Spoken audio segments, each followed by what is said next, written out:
Continue our coverage here from the Serious Games Showcase and Challenge. Hazel, you're a PhD student all the way from New Zealand. Wow. Yeah. So if you would, tell us just a little bit about your game. It's a geothermal video game. It's there to help student geologists learn about geothermal energy in New Zealand. New Zealand has a lot of geothermal resources, and we have a company there, Mighty River Power, who want to get better trained geologists, get them out and get them into the field a lot faster and quicker. So we've created a game-like simulation, recreating a whole geothermal field in New Zealand. So Excellent. I'll show you through that. Okay. And this is one of the only 3D games in the competition, right? It is indeed, yes. Oops, there we go. So there's our world, and we turn around and we're looking at the geothermal pools that we're mainly focusing on here.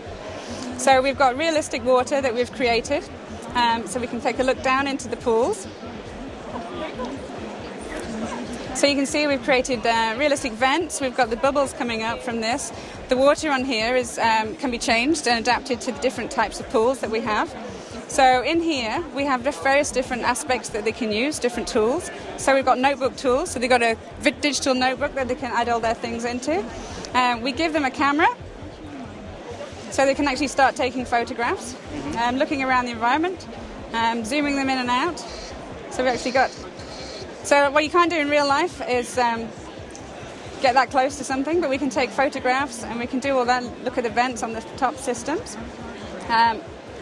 There we go. So some of the scenarios here, I mean, you just really couldn't duplicate them in real life, or it would be very difficult. It would be difficult at this point because you can't get, and most of the sites in New Zealand are sacred. They're sacred to the Maori people. You have to be very careful how you walk and access these sites. So a lot of students only get a chance to, especially students who are visiting from America or places, don't get a chance to experience anything this close. So you don't get to see the world like with the algae like this, or have a walk around. And using the tools. So some of these places with the green algae and the orange algae, these are really hot places. You don't get to see the vents so up close, but here you can see the vents.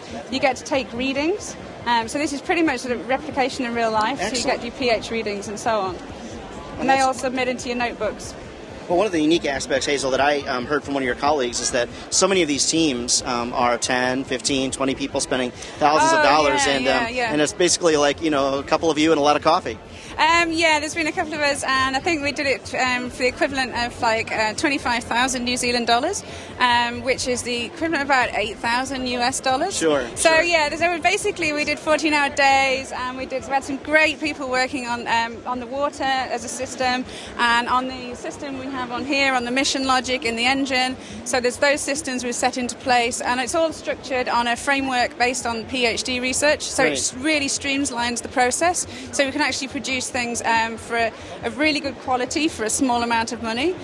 Hopefully that's going to be something that most people will find quite, in these economic times, something that's quite useful. That's great. Okay. Well, thanks so much for sharing with us here at Serious Games Showcase and Challenge. Best of luck as you finish up your PhD. Thank you very much. As well. More great coverage still to come from the Serious Games Showcase and Challenge here at Itsec 2012.